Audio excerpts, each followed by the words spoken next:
Изабелла Караева участвует в президентских спортивных играх уже второй год подряд. Шестиклассница рассказывает, что 3 года назад баскетбол стал для нее неотъемлемой частью жизни.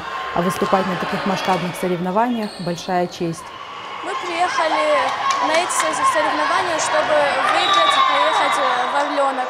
Наш тренер Камболов Арсен Борисович готовил нас к этим соревнованиям. Мы каждый день ходили и готовились, чтобы победить. Президентские игры в Беслане проводятся в соответствии с указом президента России. В республике турнир проходит уже 4-й раз.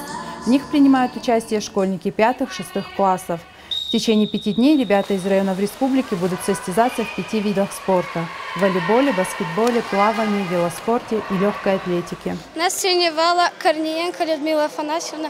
И спасибо ей, что она нас тренировала. И я надеюсь на победу. Сама суть и цель этих соревнований – это как можно большее количество детей, охват занятий физической культурой и спортом.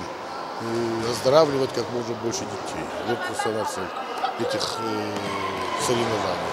Тем районам, тем школам города Владикавказа, которые сегодня не принимают участие и не проводят эти соревнования, хотелось бы, чтобы они услышали и взялись в конце концов на будущий год и уже проводили в районах, в школах и свои первенства, потом принимали участие, конечно, в республиканском этапе. Победители турнира в сентябре представят нашу республику на финале игр.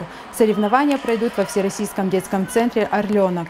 Как отмечают организаторы, главная задача президентских игр – привлечение молодежи к спорту с ранних лет. Рая Дзандиева, Борис Лопоев, Осетия ТВ.